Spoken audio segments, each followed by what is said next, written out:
Le meunier doit aimer ce qu'il doit faire, il doit s'investir et il doit comprendre ce qu'il doit faire surtout. Surtout, je pense qu'un bon meunier, c'est un meunier qui a compris son métier et qui aime ce qu'il fait. Je suis Christian Ghislain, je suis chef meunier à la maison François Cholat depuis un peu plus de 20 ans. J'ai commencé le métier dans les années 80. J'ai commencé au bas de l'échelle. J'ai commencé comme meunier, premier meunier, adjoint chef meunier et après, bien sûr, chef meunier. Le plus important, c'est d'être motivé et que le métier ça se transforme en passion. On a l'exemple chez nous d'un gars qui est très motivé et je suis sûr qu'il sera un très bon chef meunier dans l'avenir.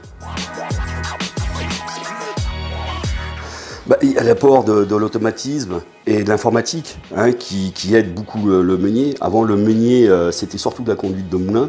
Il courait dans les étages, il faisait un peu le réglage de toutes ces machines. Maintenant, il y a l'apport quand même de l'automatisation qui nous permet de plus nous consacrer à la qualité du produit et à la sécurité du produit. Une bonne farine, c'est qu'elle correspond déjà à l'attente du client. Une farine qui respecte l'environnement, qui soit surtout aussi régulière, puisque les blés évoluent toute l'année et nous, on doit être régulier toute l'année. Alors un bon meunier, il est appelé à intervenir sur beaucoup de choses. Déjà, il doit connaître très bien sa matière première, c'est la base. Je dis tout le temps que c'est impossible de faire une bonne farine sans une matière première. Ensuite, connaître tout son process. À chaque étape, vous avez des réglages et tous ces réglages ont une incidence aussi bien sur la qualité du produit, aussi bien sur les rendements du produit.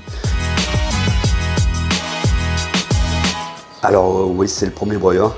C'est là la transformation du grain de blé. Déjà qu'on travaille sur le grain de blé, que je vois le produit qui était transformé. La première étape, le premier broyeur. C'est là que je trouve le travail le plus intéressant. Je crois que le plus dur, c'est de les amener déjà dans un moulin, parce que les moulins sont un peu méconnus.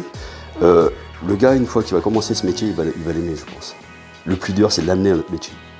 Voilà. Après, notre métier touche à pas mal de secteurs, aussi bien l'automatisme, la transformation du produit, tout ça et tout. Le gars aimera. Ça devient une passion aussi, je pense, pour lui aussi.